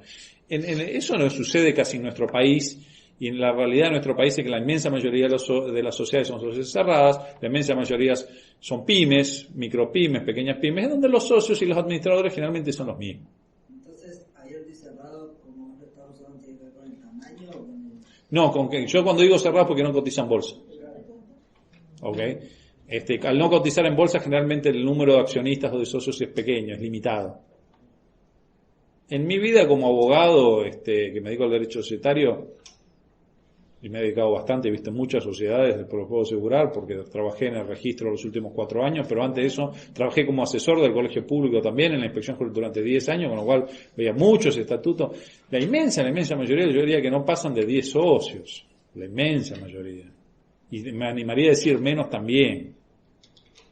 Me animaría a decir 5 de las sociedades cerradas, porque son generalmente poquitos, puede haber más, sí, pero la inmensa mayoría son poquitos. Lo que quiero decir y cuando sucede eso, generalmente el que es socio, le pongo el ejemplo, me pongo la cervecería con 2 amigos más, y el gerente, ¿quién va a ser? ¿Y uno, nosotros 3 o los 3? No es que vamos a traer uno de afuera para que sea gerente. Entonces, cuando el empleado demanda a los socios y a los gerentes, pues son los mismos. No siempre todos los socios son gerentes o directores. A veces hay alguno que no es, puede ser. Pero generalmente el director es socio. O el gerente es socio. Yo tengo una duda. Sí. Porque el 19 habla de que de actividades ilícitas, Sí. por las cuales los socios que hayan actuado, de buena fe, quedan excluidos de las consecuencias, ¿no? ¿Y cuáles son las consecuencias? La liquidación y la... No quedan excluidos de eso. La persona jurídica se va. Sí, por eso. No, las consecuencias personales. ¿Y cuáles son? Que vayan contra su patrimonio. Sí, y solidariamente. Y no solamente eso. El tema ahí es del remanente. Una vez disuelta y liquidada la sociedad, pagada las deudas, lo que queda, los socios que actuaron de mala fe pierden todo, porque su parte se va al Estado, al fondo para las escuelas, para la educación. Y el socio de buena fe puede decir, bueno, yo la verdad no sabía, yo puse plata en este negocio, no administraba, realmente no formaba voluntad, estaba totalmente ajeno a la que utilizaban estas personas jurídicas con fines con actividad ilícita, con lo cual está bien, la sociedad no puede seguir operando más porque tenía actividad ilícita. Ahora mi parte, una vez que está todo pagado, devuélvamela. Pero mi duda es porque el 54 enumera actividades que a su vez también son ilícitas. Claro. Entonces, ¿cuál es la diferencia? Bueno, a eso es lo que estamos yendo, paciencia. Entonces, estamos ante el supuesto, la trabajadora o el trabajador demanda a los socios y los administradores, a todos, en doble carácter, por socios y por administradores. Y acá hay algo que tienen que tener en cuenta. Los administradores tienen un régimen de responsabilidad propio porque tienen obligaciones y deberes que les son propios, como administradores. Y los socios responden en función al 54, eventualmente, ¿no? Con lo cual, son dos estamentos distintos, que tienen régimen distintos, que pueden coexistir o no, porque puede ser que yo sea socio y administrador, y en todo caso puedo llegar a ser responsable como administrador y no como socio, o viceversa, aunque viceversa lo veo difícil. O puede ser que yo simplemente sea socio y no sea administrador. Pero si yo soy administrador y soy socio, tengo obligaciones que me son propias como administrador y tengo obligaciones que me son propias como socio. ¿Se entiende esto? Entonces, si yo cumplo mis obligaciones como administrador, en el caso de que sea el doble carácter, ahora hablando en voz alta, se me resulta muy difícil que yo actúe de buena fe como socio y no como administrador o viceversa, porque soy la misma persona, con lo cual si actúo de mala fe, no puedo actuar, pero podría ser, según el criterio que aplica la Corte, que yo debiera ser responsable por un régimen y no por otro, y ahora se lo voy a explicar. Entonces,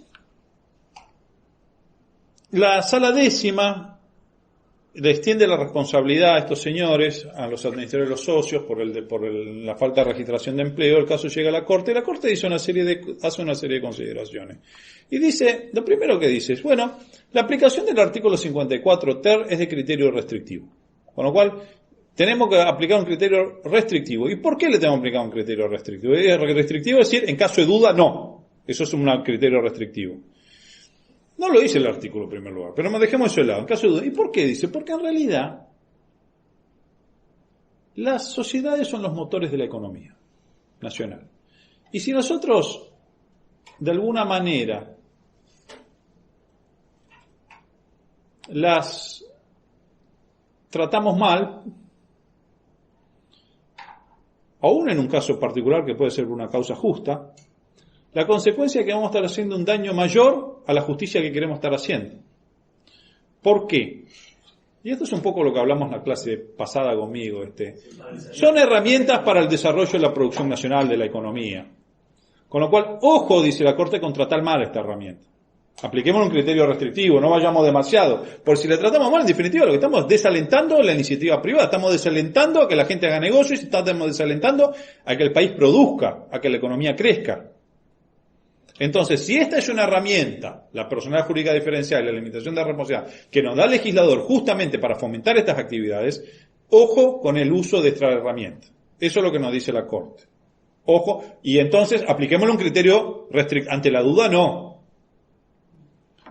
Segundo argumento. Hasta ahí podría ser que estoy de acuerdo. Pero después dice algo dos cosas más que realmente son graves errores. Sí, claro. Yo les recomiendo un artículo que no tiene que ver directamente con esto, pero es un comentario que hizo Martorell a Rodríguez con embotelladora. Es un muy lindo artículo, se llama El feo caso Rodríguez con embotelladora.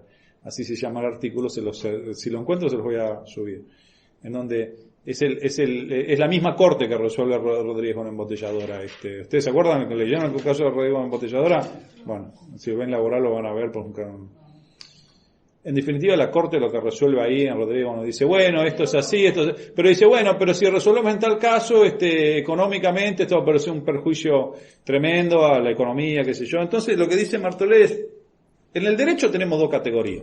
Tenemos actos que son lícitos y tenemos actos que son ilícitos. Ahora, resolver por la conveniencia económica o no es un criterio jurídico. No es que un acto es ilícito, pero me conviene, entonces se transforma en lícito, porque económicamente conveniente o porque le podemos hacer daño a la economía. Con ese criterio, no sé, podríamos llegar a cualquier conclusión. Se me ocurre, no sé si vieron el Narcos en Netflix, con la historia de Pablo Escobar, donde el tipo dice, voy a pagar la deuda externa. Bueno, es ilícito, pero es conveniente, entonces transformémoslo en líder. La teoría de la eficiencia, lo que dice Martorell es, hay dos criterios, ilícito, ilícito. Analicemos con esa categoría y no me metan en una categoría de lo eficiente. Perdón, ahí sí se podría llegar a pensar como conveniente la determinación restrictiva y taxativa que hace la ley.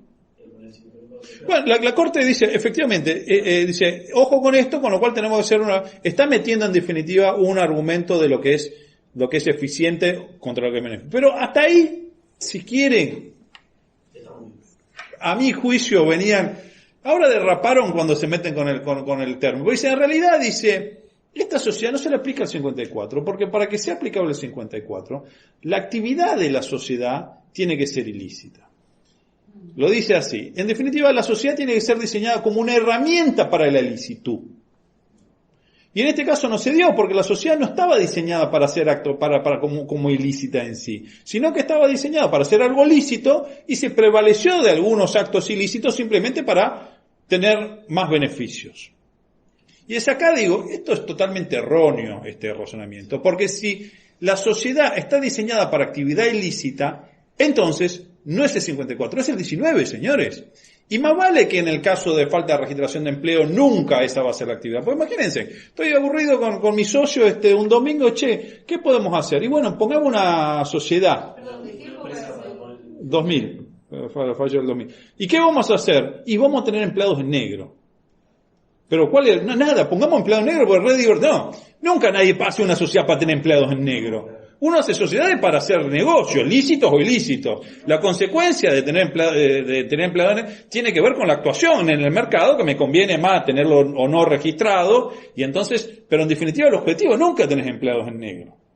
Con lo cual la Corte confunde actuación con actividad, porque tienen dos regímenes bien diferenciados, porque si la actividad, si el instrumento está diseñado para la ilicitud, el derecho no tolera a la persona jurídica, la saca fuera. Artículo 19. En cambio, si la sociedad está diseñada para una actividad lícita, el derecho dice, bueno, esto es beneficioso en definitiva. En este acto en particular usted actuó mal, lo voy a castigar por este acto en particular, pero no voy a eliminar a la persona jurídica, porque la persona jurídica es valiosa. ¿Se entiende la diferencia? Sí, claro. Está bien entonces que el articulado de actuación... No sé si está bien o no, pero para mí la Corte ahí mezcla actividad con actuación y está mucho mejor desarrollada en otro fallo de la Corte posterior, que no fue un fallo porque fue un voto minoritario de Lorenzetti, porque la mayoría de la Corte rechazó el recurso. Lorenzetti votó solo, que fue el fallo de Avedere con Remiserías Universal, que en definitiva tiene la misma postura que Palomeque, pero bien. Pero Lorenzetti lo explica bien. ¿Cuál es el segundo error, craso error para mí que la Corte no explica? Está bien, supongamos que tenemos que hacer lugar al criterio restrictivo y estos dos señores no vamos a extenderle la responsabilidad porque queremos proteger a la persona jurídica y no proteger la economía, con lo cual no lo vamos a hacer responsable como socios. Ahora, ¿por qué no los van a hacer responsables como directores? Si eran directores también, o sea, le dicen y los absuelven. Señores, también eran los administradores. Los administradores tienen unos principios principales de actuar como buen hombre de negocios y de buena fe. ¿Por qué no responden como administradores? Es un misterio en el fallo Se lo comieron, pero de acá a acá y los tipos salieron sin tener que responder y la Corte nunca explicó, bueno, supongamos que como socios no, por este motivo. Ahora, como administrador yo tengo obligación de actuar como buen hombre de negocio, que implica tener mis empleados en blanco. Por eso me parece un fallo horrendo. Sin embargo, es el único fallo de la Corte sobre esta materia, sin perjuicio de Avedere con Remiserías Universal, pero no fue un fallo completo. Pero la cuestión es esta. El punto de los que sostienen la teoría restrictiva tienen un punto y un punto muy fuerte. Un punto muy fuerte, porque ¿qué es lo que dicen del otro lado? ¿Son todos locos? No, tienen un punto muy fuerte. Dicen, señores, la ley me da una herramienta para realizar una actividad lícita, para realizar una actividad querida por el legislador y por el Estado argentino, que en definitiva tiene que ver esto con el bienestar general, ¿no? Bien. Si yo utilizo esta herramienta, tengo un doble beneficio. ¿Cuáles son? ¿Cuáles son los beneficios? ¿Por qué las personas constituyen sociedades? ¿O los humanos constituimos sociedades? No necesito para hacer negocio en una sociedad. Si yo quiero vender... ¿Cómo? Separando, creando un patrimonio de afectación y limitando la responsabilidad. Esas son las dos herramientas, son los dos principios, o algunos dicen que son los dos principios del derecho societario, ¿no? Con lo cual esta herramienta me permite eso, separar una parte de mi patrimonio y a su vez limitar mi responsabilidad. Entonces, me dan esa herramienta para hacer eso. Bien, dicen los comercialistas, la mayoría de los societaristas, y lo que quiso y lo que está bien explicado en Davedere. Ahora, si la ley me da esta herramienta, por un lado, pero después, por cualquiera cosa que yo haga por fuera de la ley, me la va a quitar, no tiene ningún sentido, porque la herramienta no tiene ninguna utilidad. Y les pongo un ejemplo. Si yo tengo una sociedad, constituyo una sociedad, vamos de vuelta con la pizzería.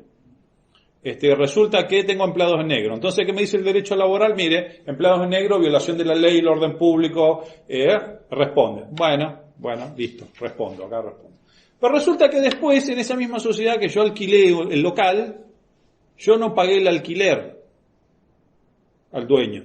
Mejor dicho, la sociedad no le paga el alquiler al dueño.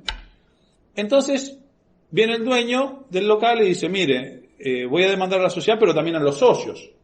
¿Pero cómo dicen los socios? Si yo tengo limitación de responsabilidad. No, espere, usted tiene limitación de responsabilidad, salvo que la asociación realice una actuación en violación a la ley. Usted no cumplió el contrato, violó la ley, responda.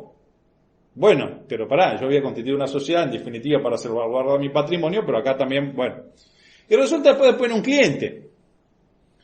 Y dice, mi hamburguesa no estaba muy cocida. Y me la entregaron tarde y fría, con lo cual yo voy a demandar a la sociedad y también a todos los socios. ¿Pero cómo dicen los socios? Si yo tengo limitación de responsabilidad... No, espere, usted tiene limitación de responsabilidad, pero usted tiene limitación de responsabilidad en la medida que usted cumpla con la ley. Usted no cumplió la ley. Responda. Y después viene un señor que pasaba ahí caminando y lo atropelló el delivery, la motito de delivery, que también va a demandar a la sociedad y a los socios. Y entonces, ¿para qué sirve la sociedad? Si en definitiva los socios terminan respondiendo siempre por todo. ¿No? Porque si decimos una aplicación amplia del 54, cualquier conducta entra en el 54. Porque cualquier conducta antijurídica es violatoria de la ley y de la buena fe. Entonces no sirve para nada en la sociedad.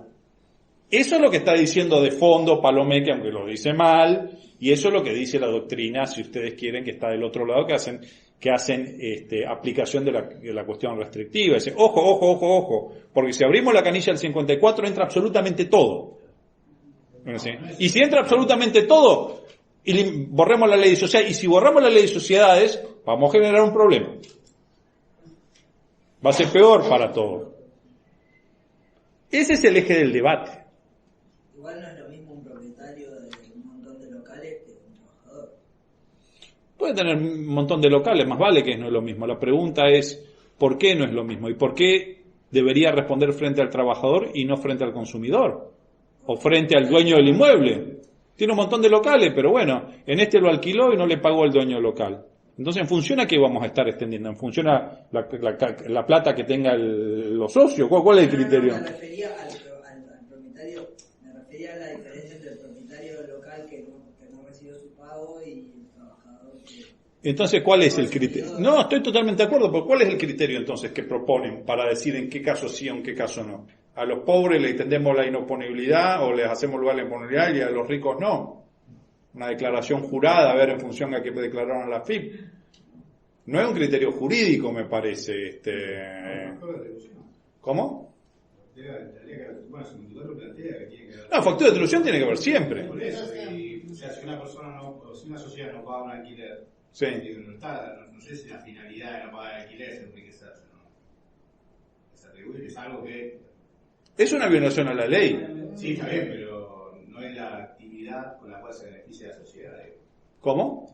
No sería actividad mediante la cual se enriquecería la sociedad. Sí, enriquecer se puede enriquecer, pues si todos los meses tengo que pagar un alquiler y no se lo estoy pagando, me lo estoy quedando y me lo estoy llevando de ganancia. Así como no pago un sueldo o no pago una indemnización, me lo estoy quedando y me lo estoy llevando de ganancia. O sea, el tema es complejo. El tema es debatido, es muy debatido aún actualmente y no está resuelto. Lo que dicen algunos, lo dice por ahí lo más a mí interesante que escuchar al respecto es, en definitiva, lo que sucede acá, hay dos choques de dos ordenamientos jurídicos en materia laboral. Choca el ordenamiento laboral contra el ordenamiento societario, que los dos ordenamientos protegen a sujetos distintos. El ordenamiento laboral protege al trabajador, el ordenamiento societario protege al empresario, con lo cual entran en conflicto y tenemos que poner uno sobre el otro. Entonces, la pregunta es, ¿y con qué criterio ponemos uno sobre el otro? ¿Cuál va a ser el criterio sobre el cual hacemos prevalecer un criterio sobre el otro. Yo en ese artículo lo tengo desarrollado, soy el único que lo dice, con lo cual no mucha bolilla no me dan. Yo digo, acá hay que ver, justamente lo que sucede es esto. Ahora, hay un sujeto que tiene protección constitucional y el otro no, porque el trabajador tiene protección constitucional en el 14 bis, con lo cual, y el 14 bis dice que el trabajador tiene derecho a tener protección contra el despido arbitrario. ¿Y cómo se canaliza la protección del despido arbitrario? A través de la ley de contrato de trabajo y la indemnización tarifada. Con lo cual la indemnización tarifada y en definitiva el cobro del crédito de indemnización tiene protección constitucional. Del otro lado, la Constitución dice que todos los seres humanos y todos los habitantes de la República Argentina gozan de el derecho de ejercer industria lícita, de asociarse con fines útiles, de comerciar. Todo muy lindo, pero en ningún lado dice que tenemos derecho a tener patrimonio de afectación y mucho menos limitar la responsabilidad. Esos son derechos de segundo grado. Eso es porque yo digo, frente a la colisión de dos sistemas normativos, debe prevalecer el sistema normativo que tiene protección constitucional, expresa. Porque ¿de qué me sirve a mí tener protección al despido arbitrario que se canaliza a través de la indemnización tarifada por ley, si después el juez me declara la indemnización y no se la puedo cobrar a nadie? ¿Qué protección es esa? Ninguna. Ese es mi fundamento, que lo tengo desarrollado en ese artículo que está ahí, en donde digo, esto se tiene que resolver de esta manera en función a los derechos constitucionales en juego. Y por eso yo digo, tiene que prevalecer este régimen por sobre el otro. Hace poco hubo un fallo en materia de inoponibilidad de un consumidor. Porque claro, hay otros terceros que se encuentran afectados. El problema acá, y con esto cierro y los dejo ir, el problema de fondo para mí es que la ley societaria y la inoponibilidad, la limitación de responsabilidad y del patrimonio de afectación, trata a todos los acreedores de forma igual. Y esto genera una gran injusticia, porque los acreedores no son iguales. ¿Y qué termina pasando en la práctica? En la práctica termina pasando lo siguiente. Tengo esta sociedad que constituyo con mi amigo, en donde le ponemos, no sé, 100.000 pesos de capital, 500.000 pesos de capital. Bien, ponemos 250.000 pesos cada uno y comenzamos a operar. Entonces vamos a contratar a los empleados, porque necesitamos los empleados, y bueno, le decimos a los empleados, bueno, entrevista de trabajo, bueno, a ver usted dónde trabajó, qué horario tiene, dónde viene, bueno, lo contratamos o no lo contratamos, pero después cuando necesitamos plata, vamos a ir al banco, y en el banco le decimos, mire, necesitamos 10 millones de pesos porque necesitamos comprar la máquina para hacer la cerveza, y necesitamos hacer publicidad y contratar la línea telefónica, hacer marketing por internet, etcétera, etcétera, etcétera. Bueno, queremos 10 millones de pesos. Muy bien, me va a decir el banco. A ver, y ustedes, tráigame el contrato. Vamos a encontrar 500.000 pesos de capital. Ah, ustedes tienen 500.000 pesos de capital. Bueno, está bien. Disculpen. Le vamos a prestar 10 millones de pesos. Ah, uy, qué bueno, vamos a prestar. Sí, pero con una condición, me va a decir el gerente. ¿Cuál va a ser la condición? ¿Qué va a hacer ese acreedor? Señor, ponga su casa como garantía. Venga, póngame una hipoteca para usted. Venga su socio, venga la esposa de su socio, venga su esposa también. Tráigame otra garantía más por la duda. Entonces, el banco va a estar bien cubierto. El día de mañana que la sociedad no le paga, a la sociedad le importa poco. Va directamente, me ejecuta a mí, a mi esposa, a mi socio, a todo lo que sea en garantía, con lo cual la sociedad está cubierta. Ahora, el empleado cuando va a pedir trabajo, le preguntan, bueno, usted sabe hablar inglés, sabe manejar el Word, y después que le terminan de preguntar todo, dicen, bueno, lo vamos a llamar. El empleado no le dice, bueno, un momento, un segundo, antes de seguir la entrevista, por favor, me trae los últimos 3 balances de la empresa que quiero evaluar, a ver si la empresa es suficientemente solvente o no para... Ahí nomás llaman a seguridad y lo sacan. Entonces fíjense en que hay un desequilibrio, lo mismo que el consumidor. Cuando yo voy a comprar la mayonesa al supermercado y compro tal, no digo, a ver, le voy a comprar a Hellmann's porque es un grupo internacional más solvente que Fanacoa. Y voy a pedirle, antes de elegir entre Fanacoa y Hellmann's, voy a ver cuál de los dos, a ver. Entonces fíjense que los acreedores no son iguales, pero la ley los trata como iguales. Y después a la hora de pagar los platos rotos, resulta que no son iguales. Entonces ahí está la cuestión.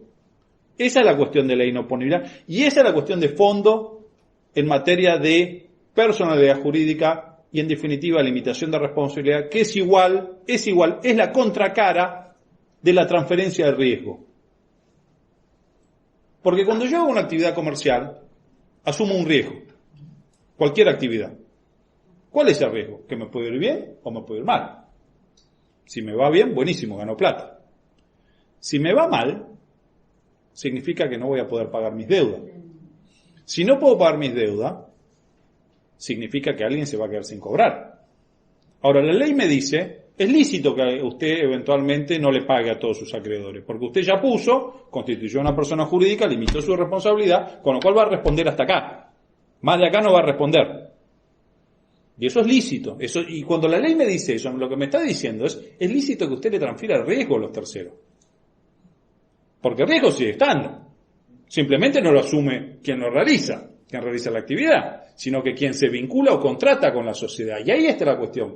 Porque quien se vincula o contrata con la sociedad no están en las mismas condiciones. ¿Y qué termina sucediendo? Que los más débiles asumen el riesgo y los más fuertes no. Eso es lo que termina sucediendo. Con lo cual, yo estoy a favor de la limitación de responsabilidad, yo no hablo en contra de la limitación de responsabilidad, estoy a favor de la persona jurídica desde ya, son herramientas útiles, lo que digo es, ojo, porque hay que equilibrar. Se tiene que exigir y hacer un uso responsable de la persona jurídica, porque si no, lo que termina sucediendo es que termina siendo una herramienta simplemente para transferir el riesgo a los más débiles. Y eso es lo que proponen ciertos sectores, y eso es lo que proponen ciertos sectores del derecho societario. Y contra eso despotrica Ricardo Nissen cuando habla de las SAS, que en definitiva se transformaron, las SAS como un ícono, no solamente las SAS, pero en definitiva, muchas veces la persona jurídica societaria se utiliza para eso, simplemente como una herramienta de transferencia de riesgos. Y es contra eso una pequeña parte de la doctrina nacional luchamos y venimos pensando, escribiendo y debatiendo estas ideas, porque pensamos que la herramienta societaria tiene que estar al servicio de la producción y que la consecuencia de eso es la limitación de responsabilidad y el fraccionamiento de patrimonio, pero no al revés. No se justifica la limitación de responsabilidad ni la separación de patrimonio si no hay una actividad valiosa, en primer lugar. Y después tenemos que ver cómo utiliza usted esa. La tiene que usar de forma responsable. De forma responsable implica, en primer lugar, cumplir la ley, señor. Caso Aybar con Pizzería Viturro. Si usted se quiere ir, no puede bajar la persiana y olvidarse de todo como... No, eso no va. Segundo lugar, y ponga. ¿Y cuánto? Y tiene que ser algo razonable. Si usted pone un peso y después tiene una deuda de 20 millones, y usted no estuvo utilizando la herramienta de forma razonable. Ese es el caso Arancibia. Ya estoy en hora. Creo que la clase que viene por ahí termino. En Arancibia, tengo 10 minutos todavía. En Arancibia, fallo de la sala 3 de vuelta a la Cámara Nacional del Trabajo, se dio el siguiente caso. El trabajador despedido demanda a la sociedad. La sociedad le dice, señor, no tengo un mango, no hay un peso. Y el trabajador dice, ¿cómo que no hay un peso? No hay un peso, mire, la sociedad tenía un capital de 50 pesos, los socios pusimos 50 pesos, habían 3 sillas, 2 televisores, bueno, es lo que hay, con lo cual cóbrese de esto. No, pero con eso no me alcanza a cobrar nada. Bueno, mala suerte, señor, porque la ley me lo permite. El empleado estaba en blanco. Y el empleador dice, mire, no es el caso de Delgadillo de Linares, ni el caso Duquelsi, ni Palomeque, porque en esos casos la sociedad se había portado mal, había tenido mal registrado su empleador. Yo a usted lo tuve en blanco siempre. Le pagué hasta el último peso, con lo cual yo cumplí con la ley. No hay violación de la ley. Con lo cual a mi socio no me pide un mango porque yo limité mi responsabilidad. Bueno, se los dejo a ustedes para que lo lean en sus casas cómo terminó Arancibia, que es un magnífico fallo la sala tercera. Bueno, gracias por la atención.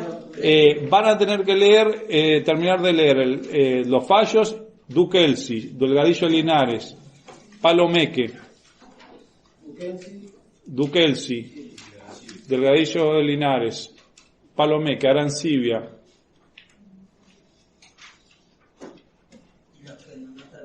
No sé, si está Aybar con Pizzería Viturro, creo que está cargado, no estoy seguro, si no...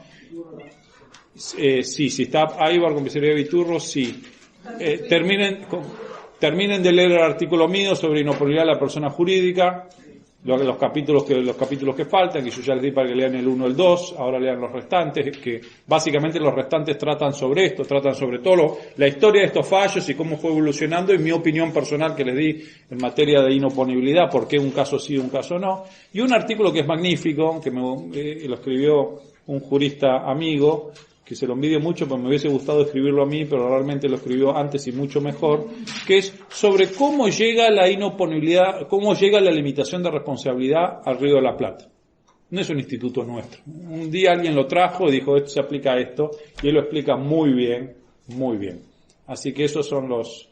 ¿Cómo se llama el autor de este artículo? Lucas Ramírez Bosco, profesor de Derecho Laboral y profesor de Derecho Comercial, y es doctor emérito con la mayor distinción de la Universidad de Buenos Aires. Es uno de los comercialistas más brillantes de mi generación, o el más brillante a mi juicio.